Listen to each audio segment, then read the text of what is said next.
you're new to pool and practicing the basics, or a more experienced player performing drills to improve your shot making and positional play, the drill partner is perfect for you.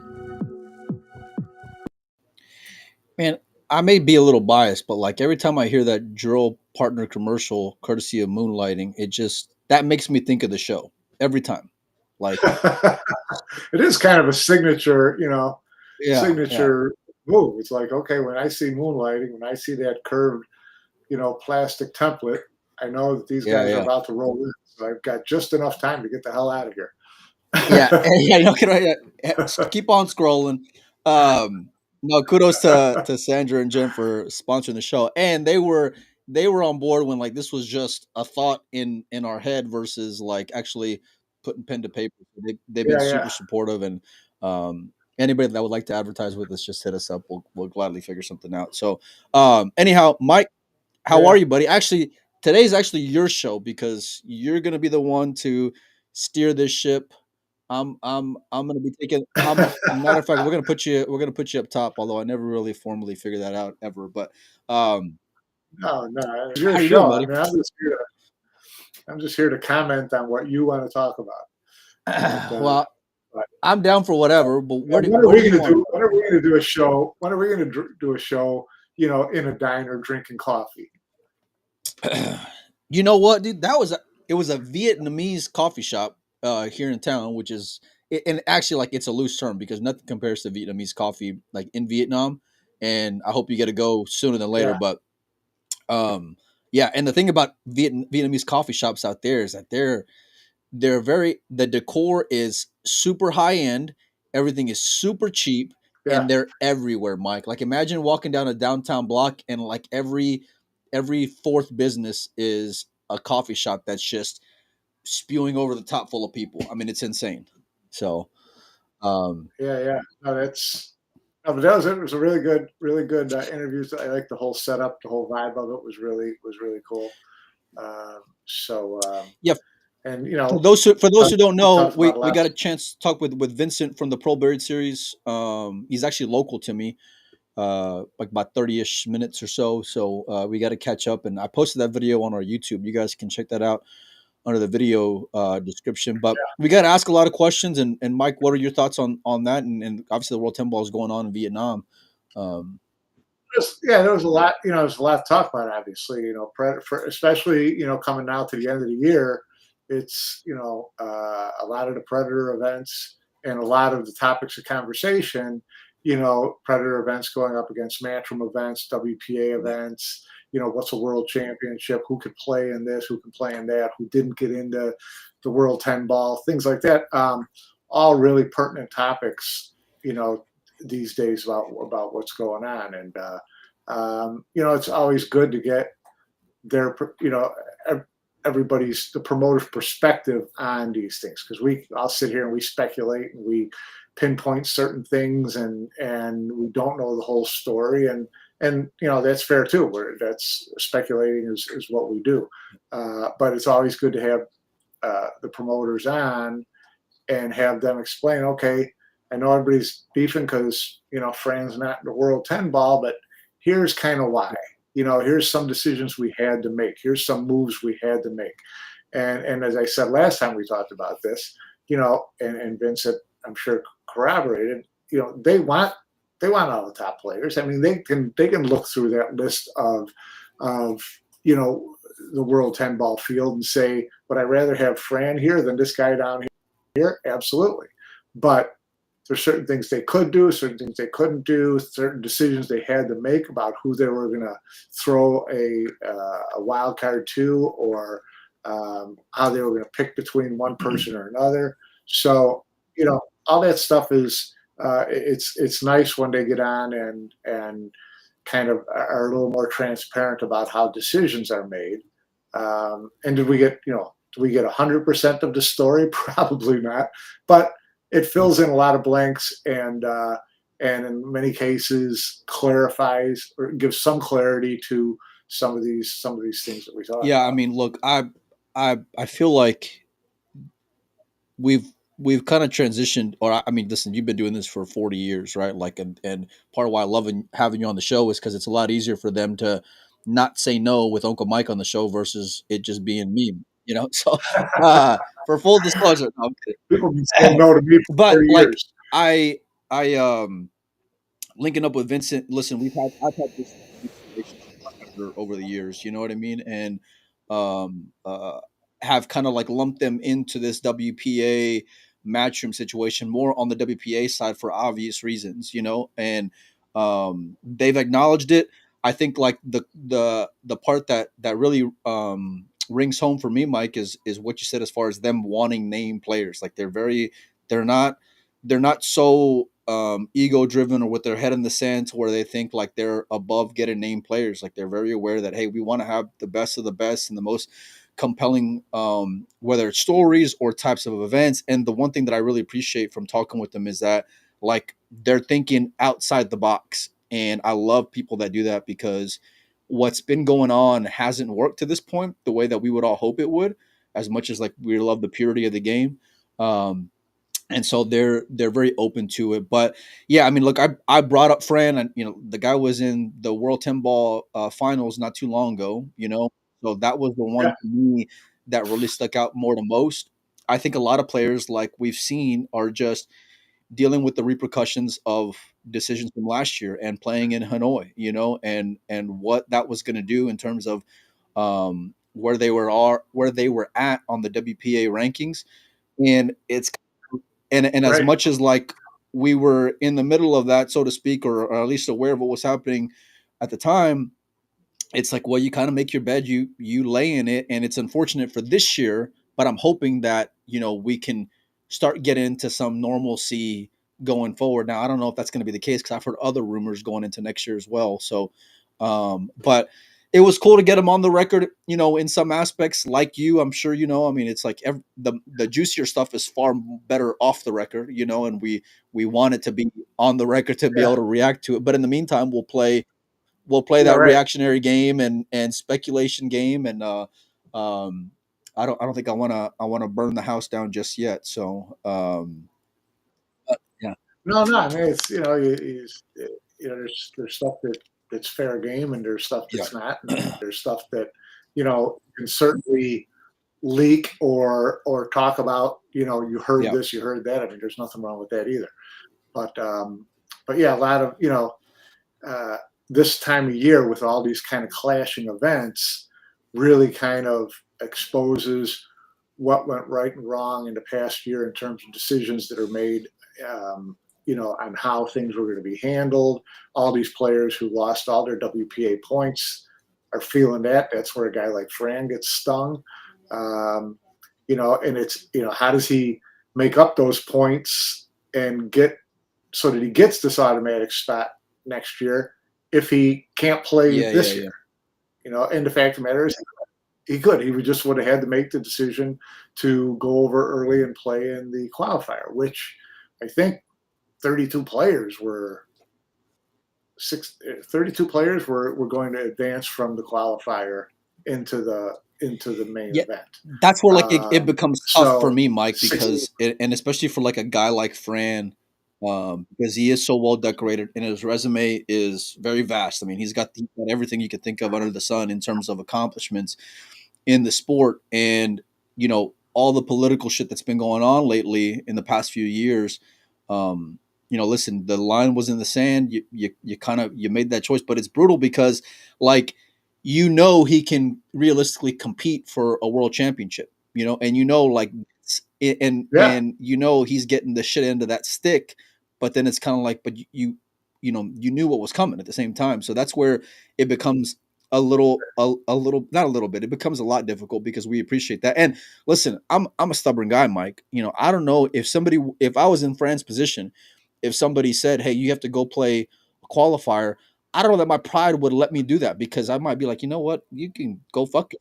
I'm gonna go play a yeah. So qualifier. that's a decision you have to make. That's a Yeah, decision that he made, and it's a it's a pride thing for sure, but it's also okay. If I want to get into these events going forward, I need to start piling up some points. So do I bite the bullet and get in there and try to get into that main event and then get into the last 16 or the last 8 or win it or whatever. And now I'm kind of set up going towards next year because you got these other events that are coming up as well. I think one thing that's worth mentioning is the International Open in Florida later this year, right? So I talked to Pat Fleming. It's a WNT event, but he's also sanctioning it with WPA. So you will get WPA points playing in that event. Yep, that's awesome. Okay, so I think that's a really smart move by Pat, and I think it's something that I don't know if it's been publicized much or focused on much, but he should focus on that as a selling point to a lot of these players. Is listen, you guys are fighting to get some of those WPA points back. Here you go, International Open. It doesn't have to go through these federations. That's always been that like in between kind of event though, right, Mike? We're like, we're a WPA thing. Switzerland. Pat's always been Switzerland, which is smart. And they were all able. WPA players were all able to play in it last year, even during the ban, because he negotiated that. So he's a smart guy. So, but this thing of it being a WPA points event, that's a big deal to someone like a Fran or whatever, because now you're going to get that invite. You're going to get into that tournament without having to go through the WPA or a federation, and you got a chance to stack up those WPA points. Yeah, I mean, you have to because of the circumstance. Listen, you can only feel bitter or sorry for yourself, but for so long, right? Up until you get to a point where it's like, okay, like this is the situation. This is what we got to do going forward, And so, given the rumors and the way things look on the horizon, I think there's going to be more decisions for players going forward. Still, even though we were kind of like optimistic given this WPA matchroom deal. But they have peace for now, and we'll see where it leads to. You're starting to see some decisions and choices being made that are different compared to before. SVB comes to mind, Mike, and I'll transition because it just kind of leads naturally there. But he was on social media yesterday saying how he's playing. He's playing Qatar. He's playing. He's not playing the. He's starting at the World 10 ball next week. Then the World doubles with Nick De Leon, right? And World 8 ball in Indonesia early in October. And then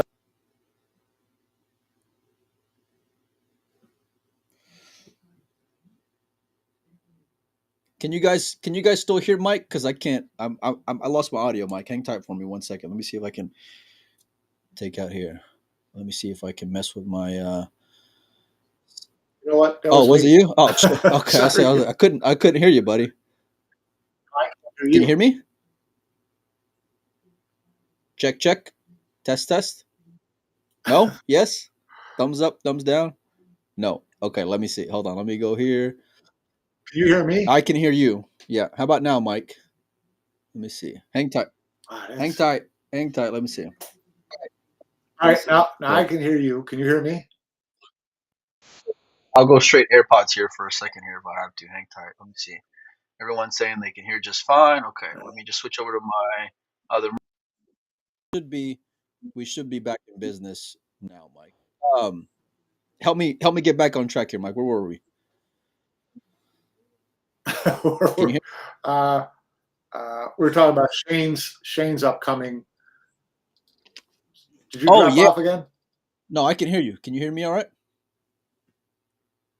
Okay, yeah. So anyways, Shane's upcoming travel schedule, going to Vietnam, going to Indonesia, and going to Qatar.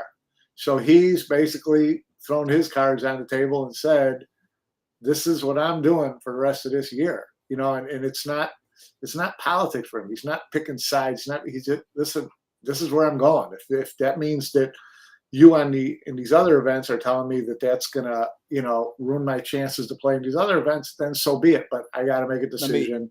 I want to play in these world championships. I need to stop you right there, Mike. What other events are you referring to there, my man? Well, obviously he whether it's the Reyes Cup or the Mosconi Cup, he's making a decision that if these events cost him an opportunity to play he'll live with that. He's playing where he wants to play. He's playing the events he wants to play in. So again, we've gone through this till we're blue in the face, but the way to avoid that is not have them on top of each other next year. And then he can play in both.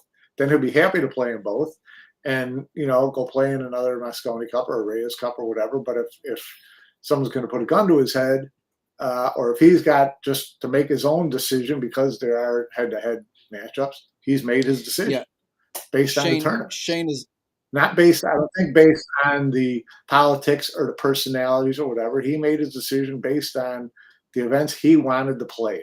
Well, there's a couple things to that, Mike. One, Shane is not going to get banned again.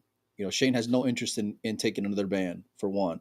Right. Number two is some of these things as far as being able to, like the stuff we're hearing underneath the surface in terms of you have to play here in order to be able to play there, blah, blah, blah. Like, look, where there's smoke, there's usually fire, Mike. And players like Shane's going after, in my opinion, a couple of things at this point of his career. One is money, first and foremost. That's why you see him scheduling some exhibitions in between all that. And two is Shane likes the idea of being a multiple-time world champion. 10-ball has always been his game. I don't care how much he's carried that Matchroom 9-ball flag. Like, Shane built his bread and butter resume. I know he's a 5-time U.S. Open winner, all these things, but he was Mr. 10-ball. 10-ball was where, like, you knew who SVB was. And so that part of it. And plus, listen, if you were to go and look at some of the financials of these conflicting events, like, it doesn't make sense to where why would somebody why would Shane go and play a tournament with far less money? I'm talking about the World 8-ball compared to Hanoi, so why? And so then that leads me to think, okay, why did Carlo pull out of World 8-ball to go play Hanoi? Because,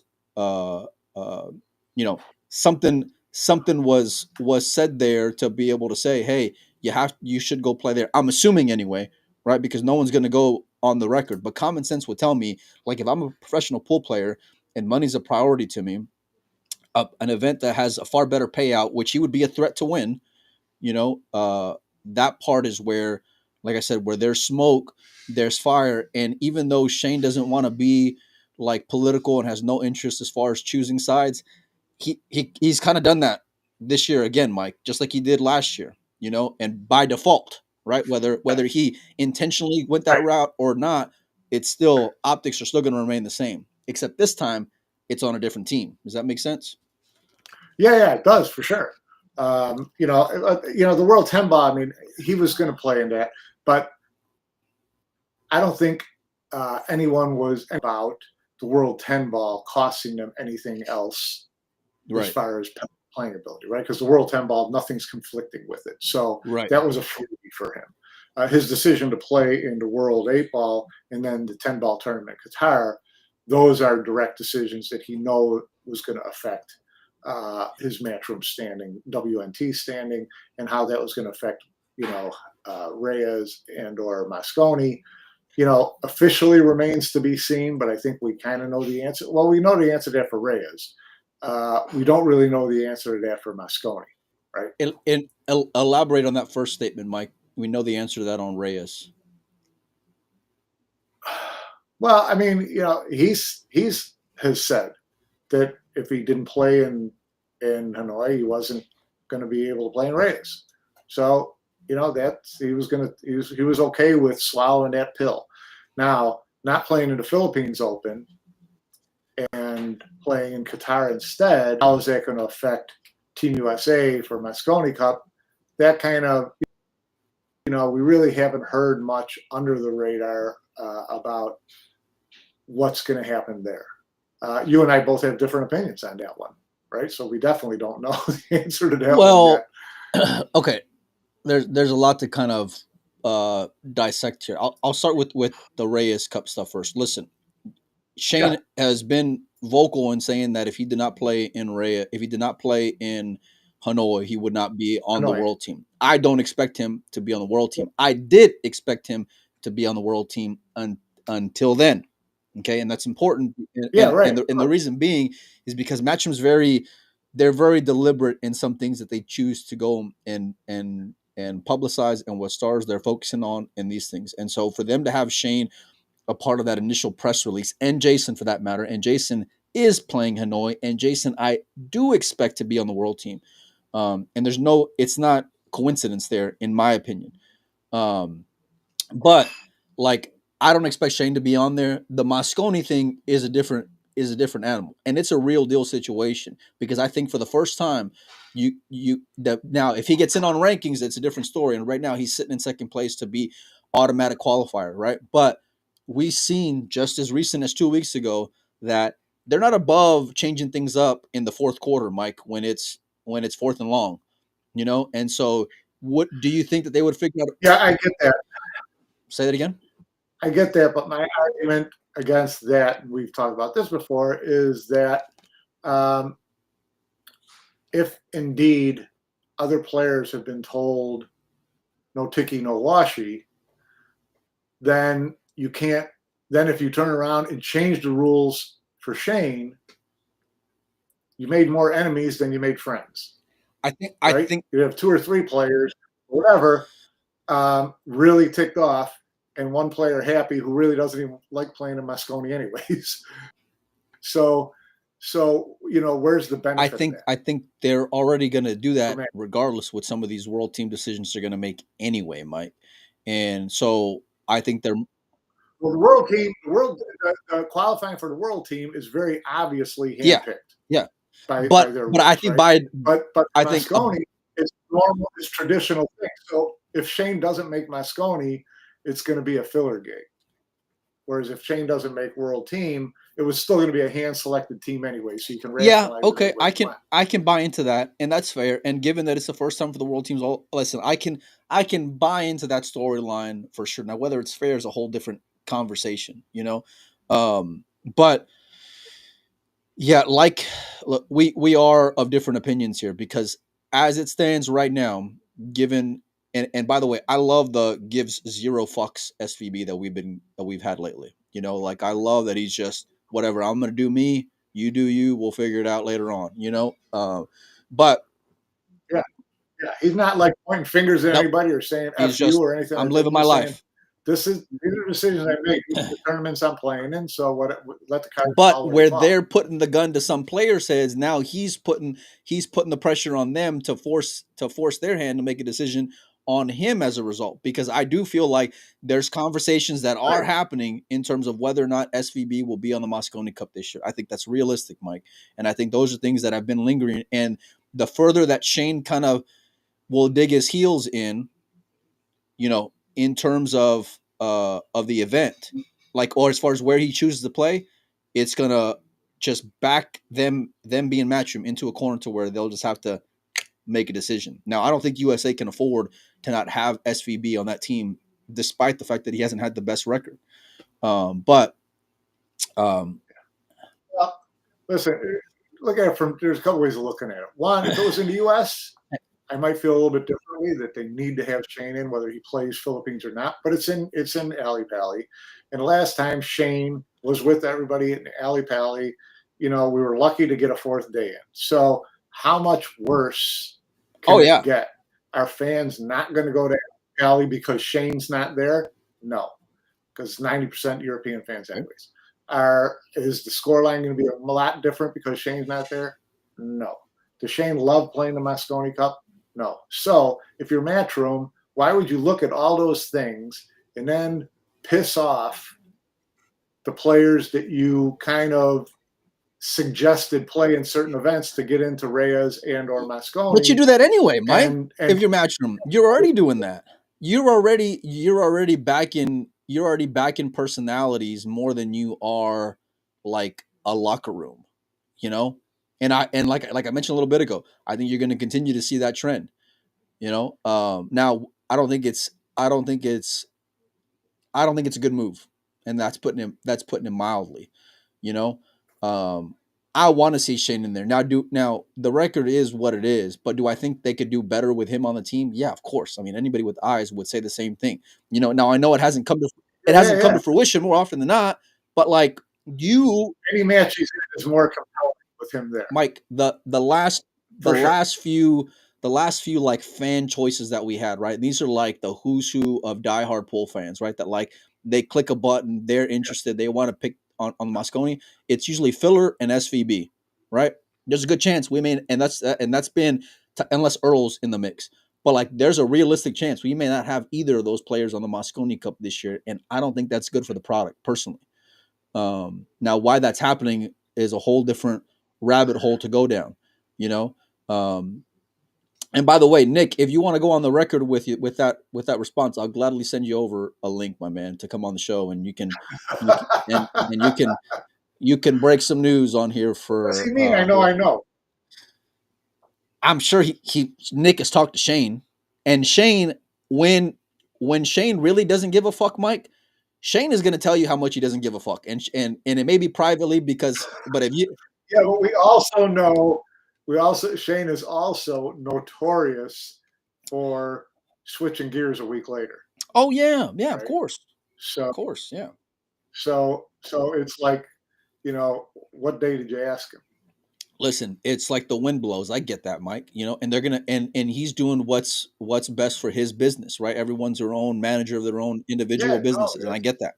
100%. Yeah, and so like I'm not hating on him for it. And if, like I mentioned, if you were just to go off of numbers alone, and look, I was there in Hanoi last year, right? I saw it the first year from home. I know how special that place is. I know how special the fans are. I know it's unique like no other. I know they deserve to have the best players in the world go to that event, But if you're going to go and tell me that there's a $200,000 difference between this event and that event, I'm going. And if I'm a guy like Shane, I'm going to the one with the better payday.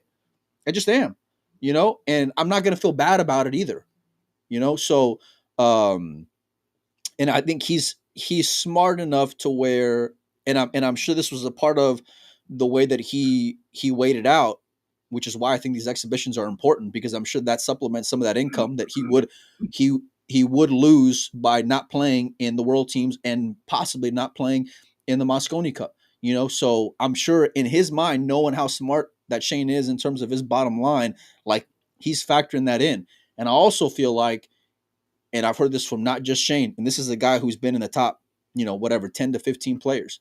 I know there's a lot of players who were hurting on their bottom line. And I know some of those 6-figure digits look good on ranking points, but go and cross-reference what their travel expenses are like in order to go and earn that money, because that's a real issue, and you're seeing that in how deep or lack thereof some of these events are in terms of talent. Yeah. But let me ask you this, Mike. Do you think what's today's date? The 18th of September. So we're roughly like 3 months away from Mosconi-ish, something like that. Where you stand today, where does Hall of Famer Mike Panozzo, do you think that Shane Van Boening will be on this year's Mosconi Cup team? No. I don't either. But yeah, last time you said he was going to be. I fucking also said he was going to be on the world teams, and I would have bet a lot of money that Shane was going to be on the world teams. But I also know how the games within the games are being played as well. I mean, I don't know, but I have a pretty good idea, So I hear a lot from both sides of it, and I think if you're Matchroom and you're doing some of these things like what happened last year with Filler and some of these other decisions that you're making, it kind of sets itself up where you might as well just rip that Band-Aid off, because eventually there's going to come a time where you have to transition away from Shane no matter what, because Father Time is undefeated, Mike. So like eventually that sun is going to set no matter what. It's kind of an inevitable, yes. Transition anyways. And who knows? As long as it's not bitter and cussing at each other, whatever, let this year go. Maybe he plays next year. Maybe he gets a little more excited to get back on the team next year. Maybe, because maybe the schedule is not overlapping next year. And he can play in all the proper events and on both sides. And he makes Mosconi Cup next year back in the U.S., yeah, there's nothing wrong with that either, as long as you don't burn bridges along the way. Or maybe last year we saw SVB at the Mosconi Cup. Quite possibly, and that could is just as easily be his decision as Matchroom's. So yeah. Well, I mean, like he's a big boy too, Mike. I mean, he's aware. Like if he heard that, and I think he did, then he's aware of the what was going to happen as a result of a decision that he made. So but while I think it's a dangerous game to play with a guy like Shane, it makes me think about the event then, because then it's like your Mosconi, the show will go on, right? We're going to still have a Mosconi Cup. Now, how interested were you still going to be into watching without an SVB as a part of a team that already historically gets his ass whooped year after year? How interested are you going to be into watching that event, and what's the long-term effect going to have on that product? That's what you'll find out. That's what you'll find out, this year with viewership. That's what you'll find out next year with paid attendance if he's not on the team. Things like that. You find those out as you go along. But until you have that evidence, the show goes on. Yeah. So who would be your five? I want to continue to go down this rabbit hole because the Mosconi talk is always fun for me, man. Who's the US 5 without Shane? Who's the Mosconi 5 without SVB in it? Federer, Christina. Okay. Hell yeah, let's go. Let's fucking go. Okay. Now we're really changing it up. Is she whose Federer, captain's pick is she? Is she Sky's captain's pick? All right. Sky might as well. It depends on who's the captain. Okay, sure. I'll indulge that. Okay. And then who's the captain? If Federer's the captain, she's a lock. So no, I'd say Federer, Sky. Okay. I will say Federer, Sky, Billy, Tyler, Lucas. Okay. I can't disagree. If there's no SVB, that's probably going to be the team. You're right. That's probably going to be the team. What will it change? Will it change the score line though, Mike? Do you think you get better than what is it, like 11-6? Yeah, maybe not. And it is, is it going to change the score line dramatically? No, but it could change a little bit. I mean, you could find, all of a sudden you find some chemistry that you didn't have. All of a sudden you find some belief that you didn't have. All of a sudden you find guys who are hanging out together and look, that's not tiptoeing around because that's cool for Facebook, Mike. That's chemistry is cool for Facebook, and I know in principle it's good for team sports. I don't know if that translates though with a lot of these individual guys in pool though, because I haven't. I think it does 100%. I think it does 100%. I think I've seen it happen with Europe. I definitely saw it happen in 2018 with the U.S. in London, 100%. So.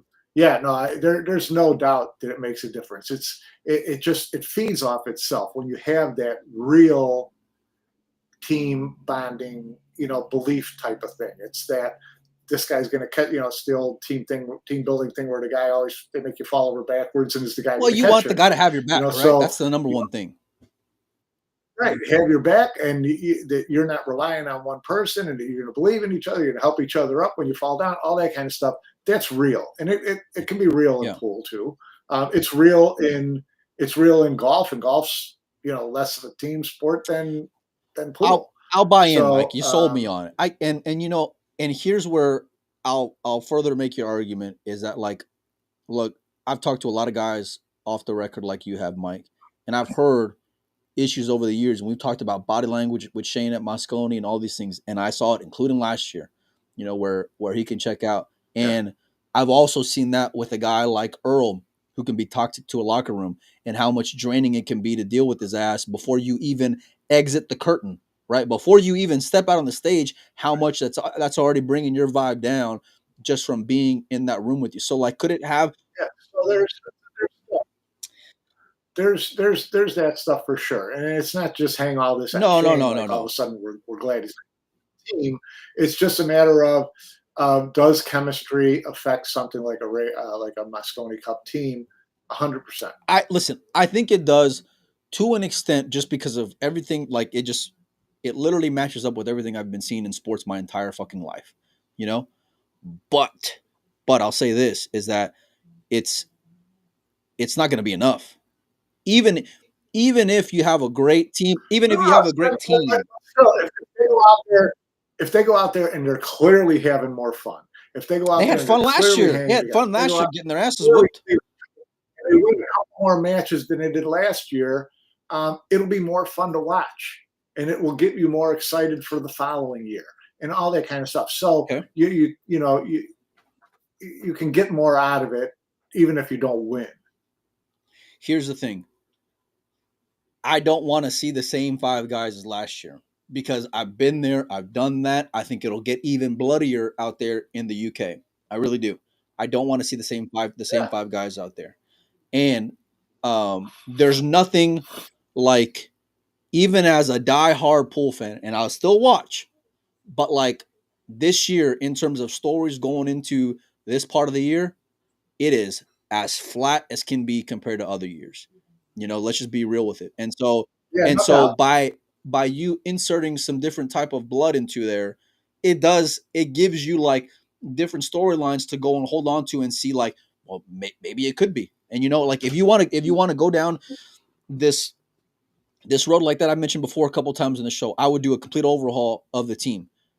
I would start with Federer and Sky and go from there. Not that I think SVB's sun has set, but like I said, given how some of the choices that he's made, given how we've seen Matchroom spin it, we've seen them justify decisions, right? You've seen them trying to figure out a way, and they're not afraid of cutting bait. And look, this wouldn't be the first time we saw them get away from Shane, Mike. I remember a World Cup of Pool team years ago with a Sky and Billy, where there was uproar then about Shane. We saw this kind of come to a head a few years ago as well on the Mosconi with until Panozzo came and saved the day, which will be on 30 for 30.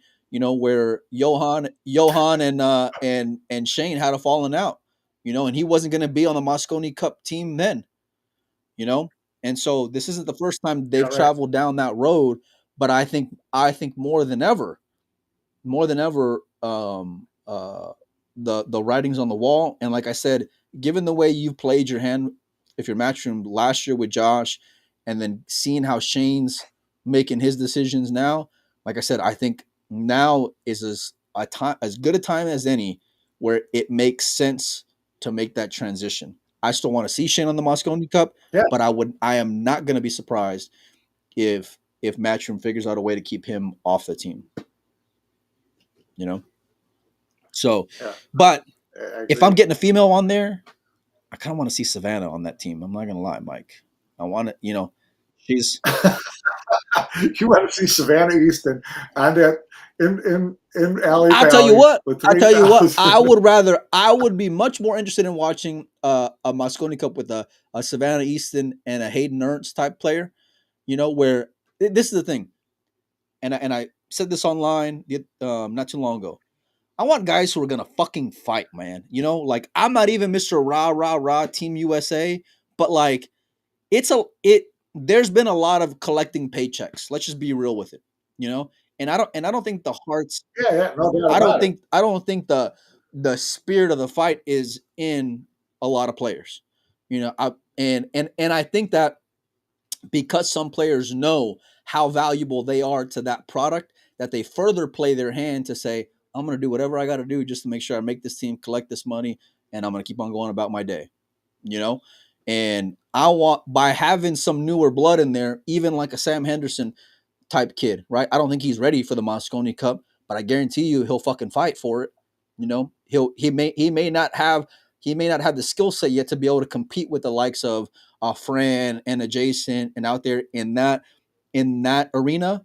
But eventually you're gonna have to get them ready no matter what. Like you're gonna have to prepare the future no matter what. You get them ready by putting them out there and seeing how they do against Fran and Jason, whatever, in regular tournaments. Okay, so I get them used to going up against those guys. Now Sam has been there. Nick mentioned Sam, and if it was Sam instead of Lucas, I would have no problem with that because he has put in the time and paid his way into playing these guys. I mean, how many freaking tournaments has he gone? The Mosconi Cup would be like his last three tournaments anyway. They're Every already time he showing they're every first round draws against the world champion. but look, so I mean, their loyalty to you, and this is like a PSA for every player. Their loyalty to you is only as strong as your ability to move the needle, you know, because and even if you can move the needle, you're still ain't untouchable, you know, and so that's where I think like some decisions that are going to be made, people are going to feel real salty about it. And I'm not talking about, listen, the top 5 American players or the top 3 European players, whatever, your ass is fine because of their ranking system, right? But like everyone else, listen, you'll become an afterthought before you know it, you know, because they'll end up picking someone who is going to make for a much more compelling story versus someone who has earned it off of merit and off of paying their dues and traveling across the world, because you're just filling up a bracket. You're just filling out a bracket at that point, Mike. Let's just be honest about it.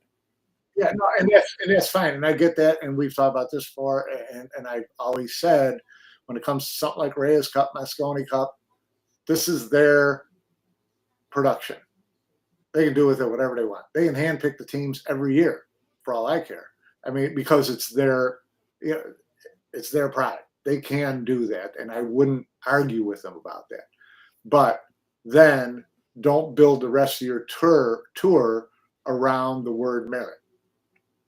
Okay, because then it's disingenuous. So, but as far as Reyes and Mosconi on their own, you know, the promoter is free to build those teams and make that event however they want. And yes, it's going to be who moves the needle, who draws the eyes, who sells the tickets, whatever. And that's 100% understandable. I've never had a problem with that. No, I loved the idea. Just be clear about it ahead of time. That's the only thing I would add on to it, because you mentioned the genuineness of it, Mike, and I'm like, and that's the part that fires me up for some of these guys, right? Because and here's the thing, majority of them aren't even going to say anything because they're too fucking scared to say anything anyway, and they don't want to ruffle any feathers, you know? And so that's the part where, listen, you built this thing, like I can go and earn my way on there, but at the end of it, like, and it's aspirational part of it. Yeah, that was the big selling point when it transitioned into WNT. Here's what this tour is going to mean, and here's why you need to be in it. It's this personality complex, though, Mike. It leads to other things. So, you know, it's that kind of shift in how the cards are being played is what gets frustrating. Yeah, and that's where I think you can, you know, you can lose some of these other players that could develop into these newer storylines, right? That could develop into the future. Because listen, Jason's great and all, but you're not going to ride that train for the next 15 years. You know, he's what, in his mid 30s now, right? So like, you know, the clock's going to be ticking to some point, no matter what, for everybody. You know, so like, how are you going to develop these secondary storylines, or these potential what could blossom into storylines, if you're shitting on them before they even make the cut? And then that would just leave, if I'm one of those players, that would leave a bitter taste in my mouth to continue to play that fucking game where you're just dangling the carrot just to go in at the last second, you know, for the shinier ball or whatever, you know? And so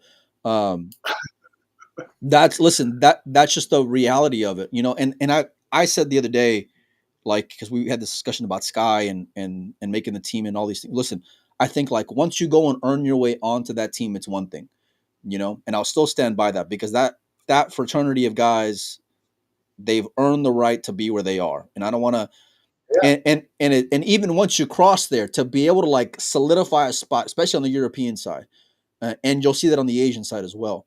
But it's like, it's so much tougher to sustain, Mike. You know how difficult it is and how much younger this sport's getting, you know? And so, so it's like for them to be able to sustain is crazy by itself, you know, let alone you do everything, but they're earning it. They're traveling, they're doing all these things. Some of them are anyway, you know? And so, Fergal says Jesus Atencio. That would be, listen, if Jesus were to get where, and I don't know what his immigration status is currently, but he's working on it.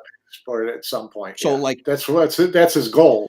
Sure. So like if he could, that would be a spark plug where he checks off a lot of boxes. Plus he plays fucking good, and he can play good against those other guys, Mike. Yeah, no, you know, he can. Yeah, but you know, listen, I know America was built on immigrants. And, here we go. But, come on. I would like to see at least one or two guys who were born in like Kentucky or California. Well, we got Sky. He's born in Kentucky. Whatever. Yeah, see, that's where like the melting pot that is the American dream is one thing, right? But then you also want like, and I can understand where your point is as well, and that's where like, listen, I don't want the whole team to be like, we coaxed guys into the U.S. and gave them passports. No, listen, I'll tell you what, we'll bring in Charlie Hillbilly Bryant in there with the overalls, and he'll be Tony the captain. Tony Chohan with his shorts, with his long shorts. Man. Tony will be there. Yeah. Tony will be there side betting with the crowd. Tony will liven up the room. Trust me. Okay. But no, and that's where like, look, the red, white, and blue is great, but it is a big melting pot, and so that's where like figure out what you want to be, but just don't in the process piss off a lot of people whenever you're trying to figure it out, and while I love growth and I love seeing new events added, and we barked for the Reyes Cup for a long time, and that we wanted to see it, but we wanted to see it for like, at least for me, I wanted to see it for the competitiveness. Now, I know guys like Chu have stepped up in terms of personality, and they're flashy and they're exciting to see, and they're all massively talented players. The Asian players have personalities that you're hanging your hat on, right? They're not the next Jason walking out of there, I think Yap is on his second word of the press conference of last year's Reyes Cup, and he was the MVP. So it's like, but their play does the talking, and the competitiveness of what you think it can be is what gets you engaged into it. But when you have something that isn't competitive, like the Mosconi Cup has been, and then you have these storylines that have just been, they're squeezing every last drop out of them that they can, then it's like at a certain point, you have to transition to like the next generation of stars. And we've seen that like in every sport, Mark. I don't know if you got to watch the Netflix thing, but that was a bit managing players and personalities and superstars was something that really stuck out to me when I was watching that. And the parallels that I saw as it pertained to pool were really different as far as philosophies, in my opinion, anyway. Interesting. Yeah, I've not seen the whole thing yet, so I'm gonna have to binge that the next day or so. I did see the Billiard Digest cover made. The product placement. It made the cut at least twice in two pretty big spots, and it was like it wasn't like you're just passing through a room and then there it was. Like it was, I'm zeroing in on Billiards Digest, which was great to see, buddy, because that was the part for me that I just loved. Would have been nice if they would have put the URL in there too, as long as we'll call Netflix. We'll see if they can hyperlink the code. Yeah. We'll go and flood their social media feeds and tag Billiards Digest, Mike. That'll help. No, but it was when I was watching that, the sports fan in me is why I wanted to watch it. Obviously, the pool fan in me as well, and being invested in the industry like I am. But like, I love sports, Mike, and that was a really cool thing on sports, and for me, and seeing different sides of it. And you've been a journalist, your entire career, and so you've kind of like you've lived that life of seeing things from outside of the playing field, and then seeing, the playing field also. But like you also can appreciate how important both are to each other. Is that a fair statement, Mike? Yeah. Yeah, absolutely. No, it's interesting story. Can't wait to really kind of watch how it unfolds, because really to get that behind the scenes look really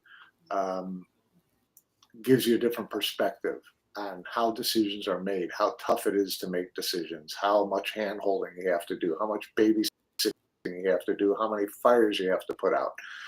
See it. We all know what goes on, but sometimes you just like to see, be the fly on the wall and watch it go on, to better appreciate that. Yeah, Oh yeah, it's a bitch. yeah. Look, I love calling people out for shit is great. Acknowledging greatness is great too, you know. But one thing that I really appreciated from watching it, and this is for like their whole team, not just the multi-sport pool side of things, it's like they all got a lot of fucking passion, and they probably got a few screws loose because you have to have that too.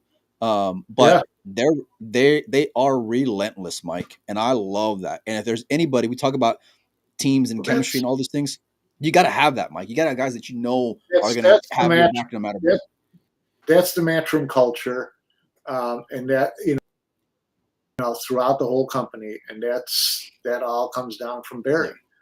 Yeah. And we've talked about before how Emily is um, the perfect matchroom employee, right? She'd give up the rest of her life for her job, right? And that's what Barry, fair or not, that's kind of what he expects from his employees. We want people who are ready to give it up for us, and he's the leader by example.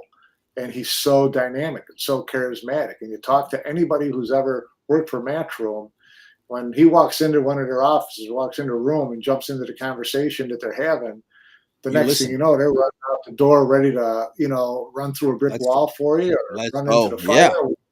Yeah.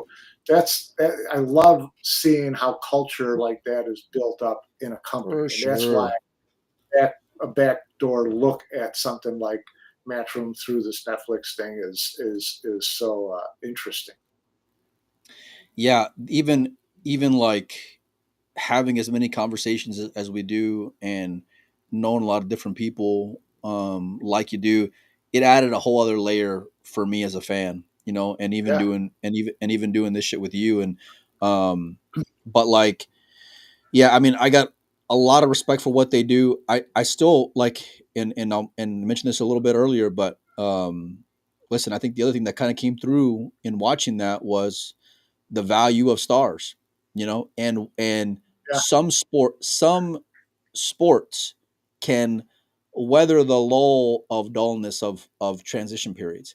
Other sports, and I Right. think pool falls in that, where like you are just hanging on for dear life in terms of having someone you can have a story with and to be able to get excited about in pool.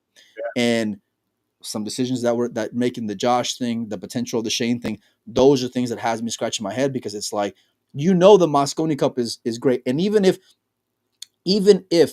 the like as much as you're looking forward to watching the world teams and all these things, how much more excited would you be today knowing that if Josh was on that team, Mike? You know? I mean, honestly, we want the stars for their playing ability and for their charisma. That's what you want more than anything. Yeah. So, I don't know. Like I said, I didn't see the Netflix series, but I don't know how much did they focus much because I know PDC, the Pro Darts, is probably Matchroom's fastest growing, most profitable, pure profitable part of the company right now.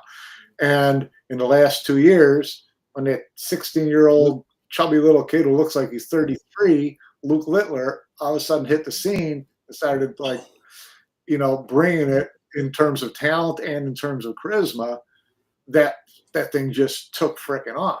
So you have to, I agree with you 100%. We need, we got to find someone like that. Here's the thing though, Mike. Here's the thing with that. And while I loved watching that, and that made like I've already from following Matchroom in general and the darts and the excitement and the accent and how they build up the points, all this. I love it, man. The atmosphere is sick, absolutely ridiculous out there. But here's what I'll say in terms of things, how it can be parallel in a scary way to pool. Because how are you going to get that 16-year-old kid in pool to do it if you know that, like, what am I playing for? Like, why am I even going to go and play that event if it's already all buddy and I don't have a chance on fucking making it? And like the percentages of you breaking through are hard enough as it is given the level of talent, but like you turn them off to the idea of playing it when the promoter steps in and says, well, hold on, we're just going to cherry pick for here for the next 5 years. you know, because then that takes all the spirit out of it for me. If I really, it's already tough in the American culture for pool to have people who want to get better, who want to, because Fargo and all these things, that's a whole other conversation, but like who actually want to compete with the best of the best pool players. They're far and few between. And even the top American pros also So, want to get their value in and their money in as best they can. Go ahead, Mike. listen, I'm not disagreeing with anything you said, but you're kind of fighting against yourself because on one hand, you want the merit-based part of it Yeah. to That's where help it's tough. build the aspiration for younger players to get better and get there and earn their spot. Okay. But you also said you need to have stars. So if you find a star, you milk the shit out of them. Yeah. So, you know, and so you're going to get that extra spot. You're going to make sure he's here. You're going to make sure these two players are there, whatever. So you have to cherry pick a little bit too. If you're, you know, you can't play one look, side there's no or the perfect other system. completely. There's no, and that's where, like, look, her navigating all that plus the pain in the asses that pool players can be, you know what I mean? Because I Yeah. do not envy that. And listen, as you can say whatever you want about decisions or whatever, but that's, there needs to be like a weekly therapy You don't want subscription. that job. Yeah, you don't. You You don't don't. want, Trust me, you don't. You know, even having you don't, filters to come through you don't before want they finally that get job. to her, I guarantee you, it's not fun. Especially like you throw in the toxic environment that pool social media can be on top of all that. But like that's where there is no perfect system. And while I while I can celebrate and understand the idea of wanting to milk out every last little thing you can out of these players, I don't want it to come at the expense of the future, because even though the immediate is Yeah. important and this event is important. That's what, yeah, that's what, you know, ideally and theoretically, what the whole World Nine Ball Tour was In theory. supposed to do, right? It was supposed to have that aspirational part that gets you into these other events on merit. But these other events that are on merit should never be 100% on merit. So now you've got the opportunity to take those guys who have worked their way to certain points, but you always leave yourself enough room with spots in PLP or in World Pool Masters or World Cup Pool, whatever, to get your stars in there no matter what they're ranked. Okay, so you can play both sides to the middle a little bit as long as it's transparent. As long as you say, okay, so there, you know, World Pool Masters is going to have, there's going to be 24 spots, 16 are going to be for the top 16 players, and we're going to pick 8 that we want. Okay, I know what I'm shooting for. I know what I have to do. And I wouldn't blame them for something like that. And I think that that's kind of what they had in mind all along Yeah. with things like those specialty events. But this year and in the past year, you know, with all of the battles and the bans and whatever, Right. it's kind of forced the bus off the road a little bit, and you're trying to, you know, do what you have to do to keep it going and then get it back on the road. I just hope that that's the plan going I forward. do too. And I mean, listen, I love the way that things have gone, like in terms of growth. And I think it's been a lot, and it's been a lot for a lot of people as well. And it's been difficult, but nothing great ever is easy, right? And so there's no perfect system or solution here. The transparency part and the humility part will buy you more favor and patience and understanding, not just with your fans who maybe might buy a ticket, although pool fans typically don't, other than once a year, or twice a year, I guess, in the U.S. Open.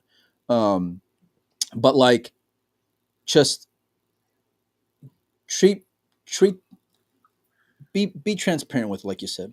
That's the number one thing, because I would hate, and this is one thing that, like I mentioned the other day with when I was talking with Vincent, and we talked about changing Lynn, Mike, and I was like, you know, you think about what players sacrifice and how, and I know that was like a crazy situation, but like, I, if I'm chasing after my dream, and if I got a real chance at doing it, like whatever it takes, right? Because I don't, and I tell my girls all the time, man, keep on dreaming no matter what. Like, dream as big as you can. But like, I don't want it to know I was already left out before I even got to the dance, because I'm taking away time from my family, from important other things, because pool is not life, you know. Pool it's not going to be for everybody. It may be for a little bit, it may be for a section of your time of your life, but it's not everything, right? And so if you're going to be chasing after something, at least shoot you straight. You shoot them straight, then they're a fucking big boy and a big girl, and they decide whatever they want to do. You know, is it always going to be Right. ideal and fair? No, but at least you knew what was coming. I'd rather I'd Yeah, right. I'd rather Yeah, that, Mike. That's just me personally, and yeah, no, I think everybody would rather that. I mean, nobody likes to see the goalpost moved in the middle of the game. So, it just, you want it to be cut and dry, straightforward, transparent, know what I'm shooting for, know how I get there, know what the benefits are, know what the perks are, know what the drawbacks are. Yeah. Just set it up straight. So, and I really think WNT as an entity still has a chance to be that, and still be that within the structure of all these other tournaments, still taking place, WPA events, things like that. It's a matter of, putting on some big boy pants and, doing that. What we all dreamed about is sitting in a room and figuring out a schedule for next year and making it work. I know, man, there's already come out with a shit ton of events and dates already for next year. Hopefully we get match rooms before next July.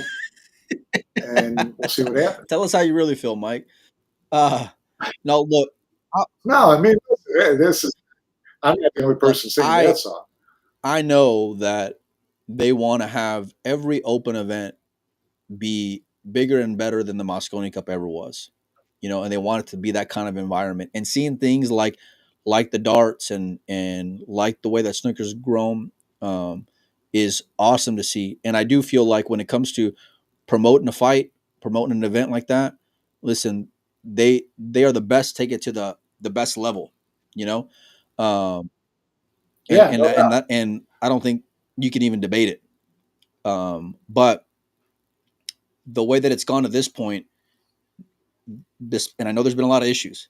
It's like you got to pivot a little bit, and if you pivot in a way where, like I said, you treat people fairly and explain things, then like people will get it, right? Because if you're playing the long game, play the long game, but don't play the long game for the sake of for 9 months out of the year, and then the most important 2 months of the year, I'm going to play the short game and just satisfy what I think might make that event better.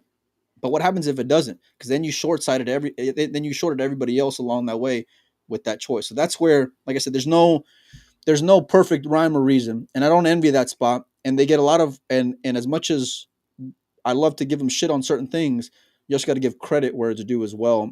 And their work schedule, right. You can say how the players are traveling and all these things, but navigating and juggling, putting all these things pen to paper is a task in and of itself, along with juggling personalities and visas and all these, you know what I mean, Mike? Like it's not easy. Are we going to talk pool at any point during this show, Mike? Because I'm already like an hour and 4 minutes in. Pool, like what? You need some lessons or what? If those of you who don't know, Mike is a fucking hustler, okay? And Mike's the snake in the grass. Panozzo's the snake in the grass. He says he can't play. There's a video somewhere. He says he can't play. Then he like golden broke me one time, then broke and ran the next one at Marboys. I'm not even joking you. At Marboys, and it's late. It's probably like 1 a.m. Right? Jet lag. Mike's got like 30 years on me, 20 years on me, whatever it is, and it's 1 a.m. This motherfucker went and broke and ran on the Marboys Pro Rasson table with tight 4-inch pockets. I did not break and run. Okay, maybe it got to the 7 ball before I went on tilt, something like that. But it was along those lines. Scotch doubles. You and me against Boji. That was the only chance I could win. Was having you on the team. No, look, I'm looking forward to seeing what's coming. The stuff out in Vietnam, we'll tackle that for another day, the next couple of days if you're free, Mike, because I do want to Yeah. dive into. They're having some great events out there. The men's world 10 ball, the women's world 10 ball as well. Yes, I know there's a doubles event. Yeah. Something like that. With it's going on right now. The women's event right now in Vietnam is not a Worlds. No? Oh, it's just the Saigon Open. That's what it is. The Saigon Open, I think, is what it is. So, women's world is that's separate. I haven't looked at the bracket a whole lot. I'm going to be watching more intently over the weekend and as Friday comes along as well tomorrow. So we'll do a little bit of homework and then we'll start talking some more pool and kind of just shelve this until we hear, I guess, more of whatever's going on. So, you got anything else before we get out of here, Mike? No. Over an hour, I need a nap. Yeah, same. I'm gonna go have some lunch.